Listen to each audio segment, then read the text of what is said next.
मारा लगत एगो जितना सुंदर ई महफिल बानू हां मास्टर उतना सुंदर एगो लय बजावा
भक्ति ले बजावे लोग कही के लोग सेटिंग एटिंग बड़ा बढ़िया बा सेटिंग सुंदर हम गावतानी सुमिरन आई कोनो सिंगारे रस बजा दी हां जैसे लोग कह के जाए द बेसवा ठीक बा ठीक बा बेंजियो ला लौर लिखे दे लाइक हो गइल बा हां चहेटे लाए लेकिन एहू लोग के दिक्कत नहीं खे ना आज के जोन मैनेजमेंट हो गइल बा हां जोन समाज में व्यवस्था हो गइल बा हां एकरा के दिक्कत ना कहाई ना पहले के भोजपुरी गीत संगीत होखे हां पूरा परिवार बेटी बहन माई घर में बैठ के लोग सुन लेवे हां आज के भोजपुरी सुने लेकिन ना पूरा पाक हो गइले दम आज सुनला पर मन घिना जाता अकेले सुने में लाज लगे लागल हां अकेले हूं हेडफोन लगाए पड़ता एगो समय रहे जब समाज में भोजपुरी अनपढ़ का के लोग गइले हां पढ़ा लिखा इतना समाज में ना ठीक बा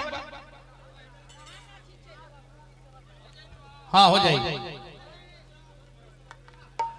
अनपढ़ भोजपुरी लोग आके गइले जौना समय में हां इतना शिक्षा का स्तर ऊंचा उठल ना रहे ना 40-40 बरस के लौंडा हां ओ लौंडा का दाढ़ी खुटियाइल रहे हमारा मुंह में मेकअप से कप ना रहे मुर्दा शंख लगा के लोग मुंह पेंट करे हां न गावे के लूर न सर कहे के लूर प्रणामो करे के लूर ना रहे जी ना भाई प्रणामो अलगे भाई में करे देखी लो केने किंगा ए ना आए हाय हाय दान आओ हमर बड़की माई माने हम कलाकारी दिखाते तोर बड़की माई लगने बबुआ धोतिया नहीं खा देखा बबुआ बड़का पापा ना कह सकेला का करवाला जात देखिए एगो समय रहे कैसे लोग करत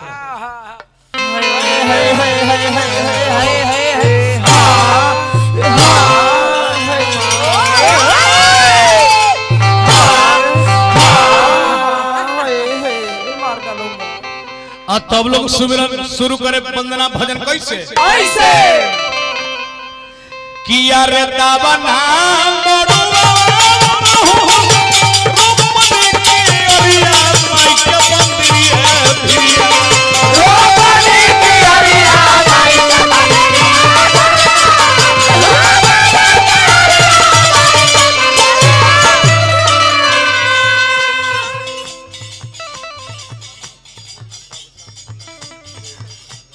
हमारा मुन्ना ठाकुर जी के ओर से बहुत बहुत आशीर्वाद लैला के माध्यम से धरती से हार्दिक प्रणाम बा आजीवन पद पति सामने ही कामना करा दवाना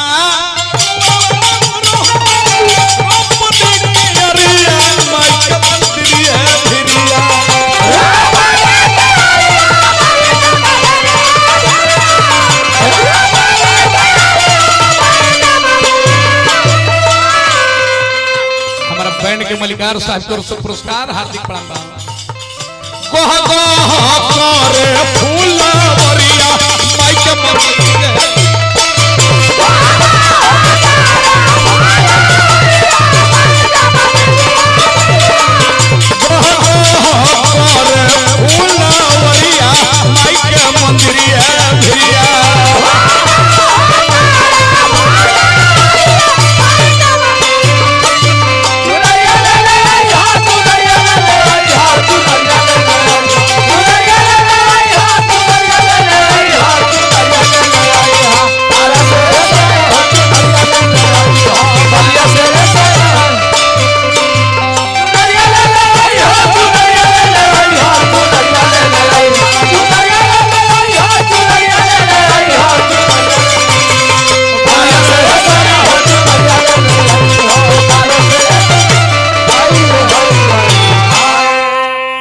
हमारा बाबा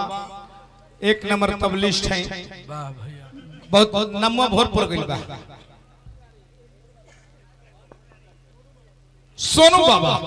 बाबा के गोड़ लगनी आशीर्वाद के प्रतीक्षा जीवन पद पर सब रही कामना करब हम। हर बात के पीछे कुछ न कुछ कारण है।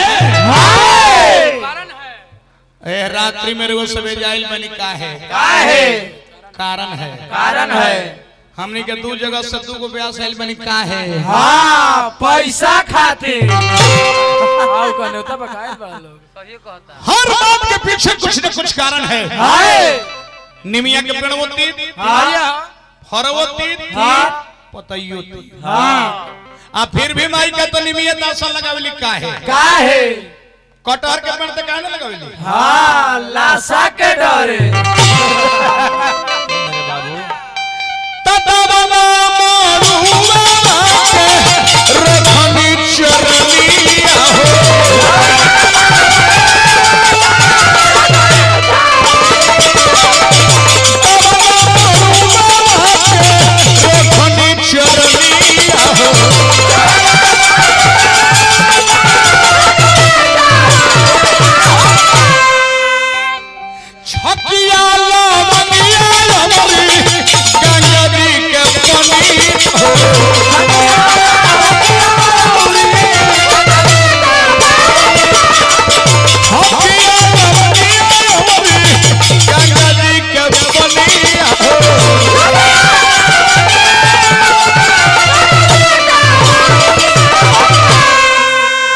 फिर हमारा सोनू बाबा से आशीर्वाद पानी गोड़ लगनी आशीर्वाद के प्रतीक्षा बा।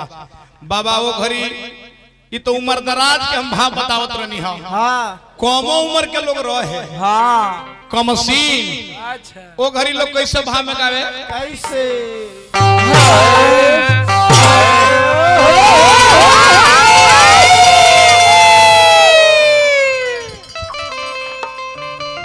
मास्टर मुन्ना के देखलो होली के नजरिया कहे सुदर्शन के